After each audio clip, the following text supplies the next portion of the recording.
Korean actress Kim Min-hee won the Best Performance Award at this year's Locarno International Film Festival for her role in director Hong Sang-soo's latest screen production, By the Stream. We have details on this edition of Issues and Insiders. Hope your work week is off to a good start. It's Monday afternoon, August 26th here in South Korea, and you're watching Issues and Insiders. Director Hong Sang-soo's film By the Stream, known as Suyucheon in Korean, made its world premiere at the 77th Locarno International Film Festival this month and is scheduled to be screened at the New York Film Festival, which begins this week. For details regarding this latest screen production and more, I have film critic Jason Bechervaise here in the studio. Jason, it's great to have you here. Yeah, it's great to be here, as always. I also have film critic James Marsh live on the line in Hong Kong. James, it's been a while. Welcome back. My pleasure. Thank you. Right, Jason, we'll start here in the studio with perhaps some details about the Locarno International Film Festival. Sure. Yeah, so this is a film festival in Switzerland. I mean, Hong Sang-soo he's a frequent visitor to so many festivals around the world, especially in Europe. I mean, he's won countless awards at Berlin. He's also won awards at Cannes. And so, yeah, Locarno, he won the Golden Leopard there in 2015 for Right Now, Wrong Then. And Jung Ji-young won Best Actor as well. In 2018, Hotel by the River also secured Best Actor for Gujibong. So, yeah, you know, this is not, a new thing for Hong Sang-soo. He's remarkably prolific. He is Korea's most prolific filmmaker. He makes, 2 or 3 films a year. And so I don't understand how he can pump out so many movies. And yeah, judging by, and I've seen almost all his films. I haven't seen his last 2, but he is remarkably consistent. So the danger is if you're making too many films, then the quality drops. But actually with Hong Sang-soo, the quality doesn't drop. I mean, some would argue that, and they've been arguing this for years, that his films are repetitive. It's the same thing. But Hong Sang-soo is someone who loves to play with repetition and variation. So, even though you may feel like you're watching the same film time and time again, actually you're not. So I'm curious to see his latest film, and it's not a surprise that, By the Stream has won another award. Right. It was actually nominated for the Golden Leopard this time as well, the 77th Locarno. Yeah. So, these films play in main competition. That's true in Berlin as well, and Cannes. He hasn't had a film in the main competition in Cannes for a few years. And so, yeah, we're seeing him in other festivals. But in Berlin, he's won he's won an award for a film almost every year for the last few years. So it's an incredible achievement. Right. James, Korean actress Kim Min-hee, she won the award for Best Performance for her role in director Hong Sang-soo's By the Stream. What can you tell us about perhaps the critical acclaim regarding her acting by foreign critics? Yeah, I think there's a number of different things in play here. I mean, obviously, we haven't seen By the Stream yet. That hasn't spread beyond Locarno yet. But Kim Min-hee has become quite a well-known actress internationally, thanks in large part to frequent appearances at these festivals, thanks to being in Hong Sang-soo's films. I mean, simply put, she's a great actress. She has a sort of fragility, but also an inner depth and a poetry to her. She's, a beautiful woman as well. All of these things attract the attention of audiences and critics. But I think the fact that she's won the award here plays in part to what Jason was just talking about, the fact that Hong Sang-soo's films do show up at these festivals again and again every year and tend to win something. I personally am of the same opinion that they do become a bit repetitive. But if you go to one of these festivals, where they are being judged by a jury, you have to remember it's not the same people voting each year at Berlin or at Locarno or whatever. It's a different jury. And taken in isolation, these films, work very well. They're narratively adventurous and technically quite experimental. And then you've got Kim Min-hee at the center of that, and she is, almost always an incredibly captivating presence. I think there's another element in play as well. which is that, she broke out in the early 2000s and 2010s, not least with The Handmaiden in 2016, a film that was seen around the world by mainstream audiences as well as by festival attendees. And everybody was completely in awe of her. But it was around that time when, she got embroiled in scandal and has been working solely with Hong Sang-soo ever since. So I think perhaps there's an element of give her an award, let the world at large see her sort of step up onto a bigger stage, get everybody talking about her, and then hopefully maybe she'll be working in some other films with broader reach in the near future. Right. Well, in the meantime, here in Korea, Jason, the local audience will get a chance to see Kim Min-hee in action in Director Hong Sang-soo's By the Stream, which is set to show on September 18th, I believe, right? Yeah, that's right. Tell us a bit about the film. So Kim Min-hee plays an instructor at a university. Often in Hong Sang-soo's films, you've got professors, you've got directors, you've got writers, you've got actors, and often they come together, they have relationships, they're talking about various things. And she contacts her uncle to direct a play, and so he comes on campus and then forms a relationship with one of the faculty, I believe. So it sounds kind of quintessential Hong Sang-soo, so I'm curious to see it when it does get released here on the 18th of September.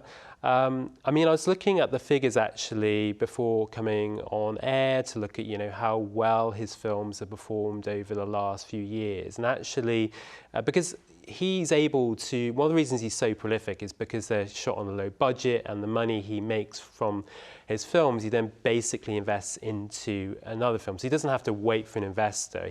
His company basically produces the film. In fact, he directs, he writes, he edits, he shoots, and he's a composer as well. So he's very much kind of involved in all areas of production. Jack of all trades. Yeah, jack of all trades, exactly. And so actually the last film though that sold over 50,000 tickets in Korea was On the Beach at 9 on the Beach at 9 alone. So that film sold, I think around 60,000 admissions, and that was back in 2017. That's when Kim Min-hee won the award for Best Actress at the Berlin Film Festival. So since then, his films have struggled a bit, and I think that's partly because it's no longer an event. Because Hong Sang-soo does have fans here, but I think even though he definitely tends to be more appreciated overseas, given that you can see that, with festivals, giving him awards.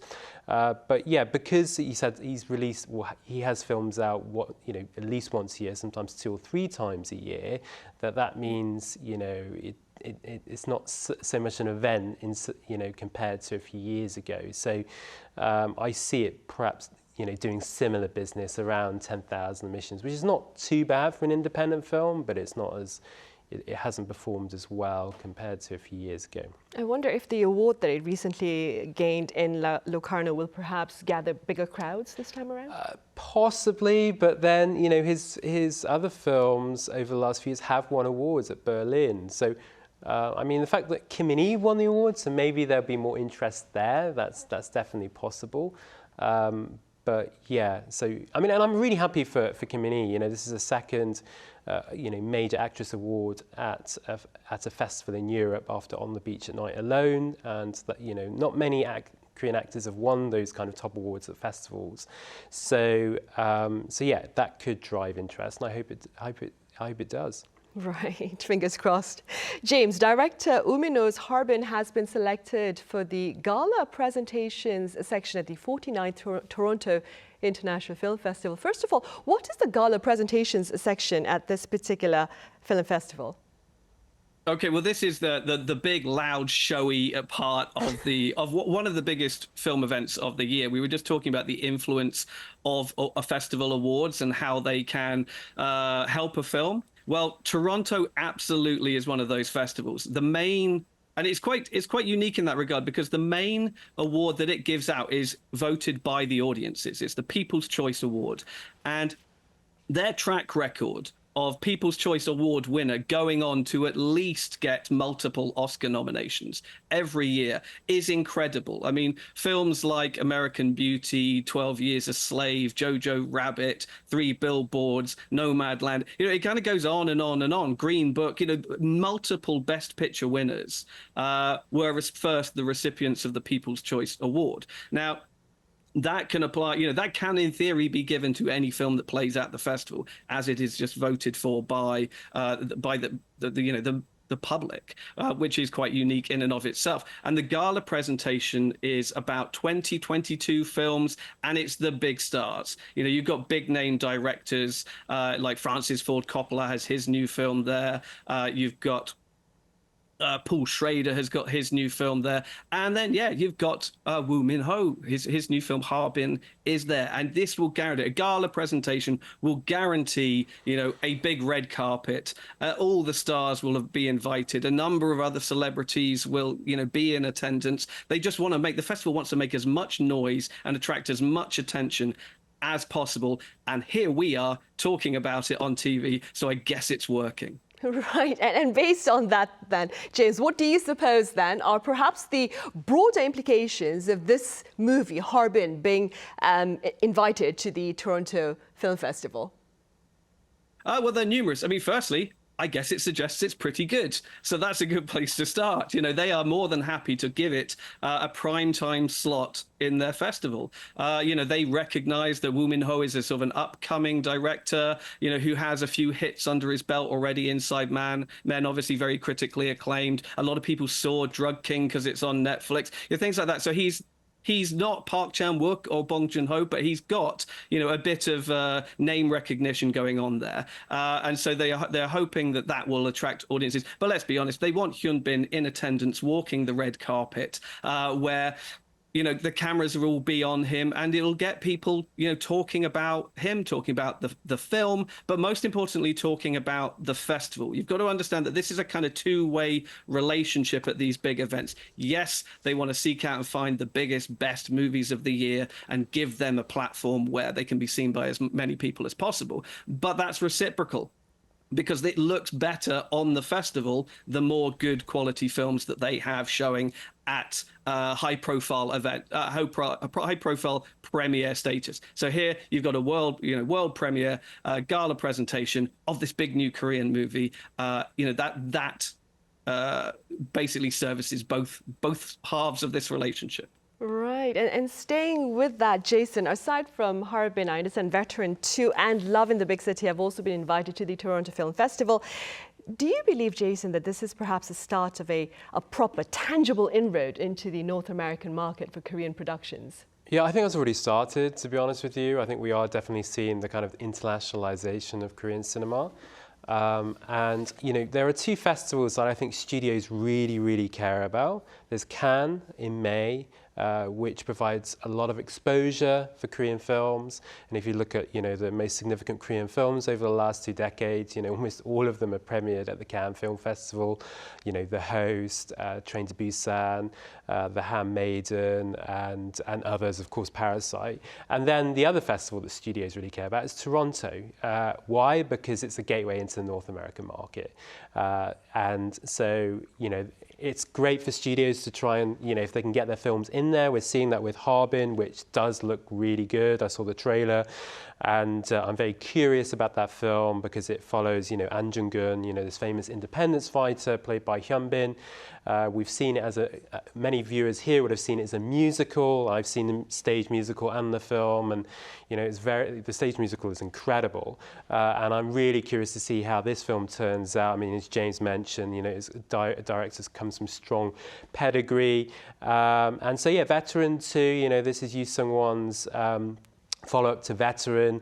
I think the English title is I, the Executioner. That's being released over the Chuseok period here in Korea, and Love in the Big City, starring Kim Go-eun. And that's set in Seoul, and that's released here in October. So, I think it is an important event to try and access the American market. And what we're seeing now is we're seeing films doing very well, some films doing very, very well here, like Izuma, for example, and the success was replicated overseas. And so you know, the American market is a big market for the Korean film industry, and Toronto is certainly a significant event in that regard. The only problem with Toronto, though, is that there are so many films at the festival, sometimes as many as 400. So Korean films can, not just Korean films, even American films can get buried there. So it is important they do have these kind of, these flashy premieres, right? So that's what we're seeing with Harbin, with the red carpet as a special presentation. So that's important too. Right. Meanwhile, back on local screens, James, the comedy film Pilot has been garnering rave reviews here in the country, and you yourself covered this movie this month, I believe. How do you explain its popularity? Yeah, that's right. Yes, I reviewed it for the South China Morning Post here in Hong Kong, where I'm based, where it opened earlier this month and is doing roaring business. I have to be completely honest. When I heard about the film, when I went into the film, I was a little trepidatious. I was a little anxious. It's essentially the story of a male pilot who is sort of hounded out of the industry for a faux pas, and he decides to. Well, it's his last possible attempt to get back in the career that he loves. He masquerades as a female pilot, and he manages not only to secure a job, but then to become sort of the face of a new movement of feminist, female pilots.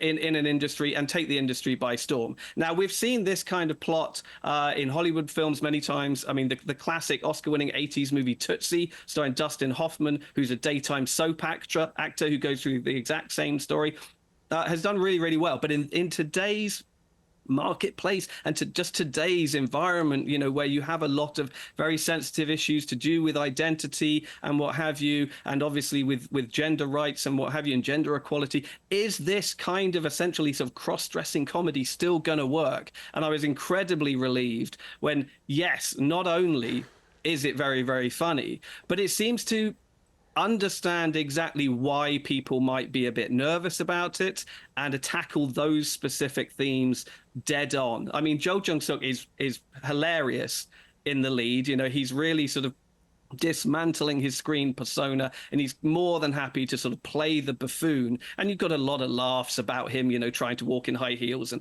messing up his makeup and some wardrobe malfunctions and all the kind of things you'd expect to have in a sort of Mrs. Doubtfire style story like this one. But where the film really works is by surrounding him with an incredible cast of really strong actresses playing really well thought out, well drawn characters. And I think by putting him in that environment and just surrounding him with sort of strong, capable, independent, professional women, it really helps the character. I mean, Han Sun-hwa is hilarious as his little sister who is kind of masquerade, which he's trying to be an online makeup influencer, and so she's the one who hatches the plan and dresses him up every day and tries to pass him off as a woman, and she's absolutely great. She absolutely kills it. Seo Jae-hee as the CEO of the rival airline who hires her and sees Jo Jung-suk's character as the face of her new drive to sort of put a female face on the industry is superb as well. So all over, from top to bottom, it really works. It's really smart, and where it could have fallen flat on its face, it walks, proudly. Right, and hopefully I get a chance to watch it this coming weekend then. Jason, some pundits believe that mid-budget movies and not blockbusters have actually been driving ticket sales this particular season. What are your thoughts?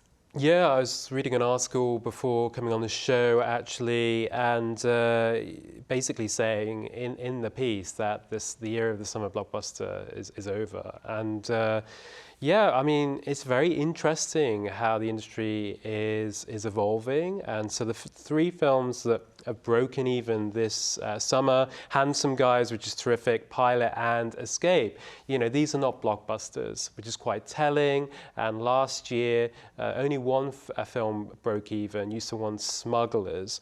And looking at the figures as well, I mean, in July, there were 5.62 million viewers. And if you compare that to the average of July between the years of 2017 and 2019, it was 5.2 million viewers. So it's actually up before pandemic. Now, last year, the industry was somewhat 40% down compared to before COVID. So it is really encouraging. I mean, the industry is kind of at a point now where we have a good month, then we have a bad month, a good month, a bad month.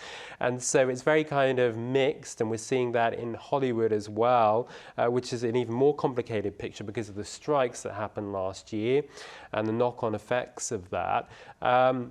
But yeah, I do think that, I mean, talking to those in the industry, there's a lot of doom and gloom. It's like the industry's dead, and I can understand some of the pessimism, but I think the Korean film industry is actually remarkably resilient, and you see that actually in the 2000s when the bubble burst, which is, I mean, similar to what's happening now with OTT content, where there's just so much out there, and so there's a lot of productions losing money. And so the industry has to find ways to adapt, to evolve, and I think that's what's happening. And audiences are definitely being picky, and but what we are seeing is a range of films doing well and breaking even, which I think is a very positive thing. Right. And speaking about OTT, James, Pachinko Season 2 began airing on Apple TV Plus this past Friday, I believe. What are your prospects with regard to its popularity? Well, it really depends on where you're talking about. If you're talking about Korea, I think it might struggle, to be honest. This isn't a sort of a K-drama in the traditional sense. This is very much an American series, and it is made for an international American audience. It's hoping to break beyond the diaspora, and attract more than a merely sort of Asian American audience for sure, but I think it is predominantly a Western audience that it is aiming for. It's based on a novel from 2017 that was very, very successful. It feels like that the project was conceived as a vehicle for Yoon Yoo-jung after her Oscar win, so that she could do something else that Western audiences would see. It also, it covers a very serious and lengthy period of Korean history. Season 2 picks up right at the end of World War II, where our main character, who is played by Yoon Yoo-jung, but in those earlier scenes is played by Kim Min-ha, who, my understanding isn't a particularly familiar face to Korean audiences, or wasn't before this show anyway. They're struggling to put their lives back together in Osaka in the aftermath of World War II, and so it's a fairly sort of grueling story. Now, this is all part of a big drive from the Hollywood studios that was already taking up before the pandemic about, find more diverse voices, find better, stories from around the world. And so you saw, this falls in line with films like Minari and Past Lives, TV shows like Beef even, or most recently the Japanese show Shogun. It's a big prestige, expensive, awards-worthy series, and I think that sets it at odds with your classic K-drama, which really does have its feet firmly planted in entertainment, addressing a mainstream local audience. Yes, they found a lot of success internationally, but will it work the other way in something that might be perceived as a pretentious or contrived manner? The jury is out, really. Suffice to say, I really enjoyed it, but then perhaps I'm more the target audience than a local Korean audience. Right, I see. Well, I suppose we'll have to wait and see. A total of 10 episodes, right, James? I'm not sure if it's quite that many. Perhaps 8 if for season 2. Right. But it's captivating stuff, I found, for sure. All right. I'm afraid that's all the time we have. James, thank you so much for your time and your thoughts today. And Jason here in the studio, thank you very much for your insights. Yeah, thank you for having me. Right, well, that brings us to the end of this edition of Issues and Insiders. Thank you for watching. See you same time tomorrow.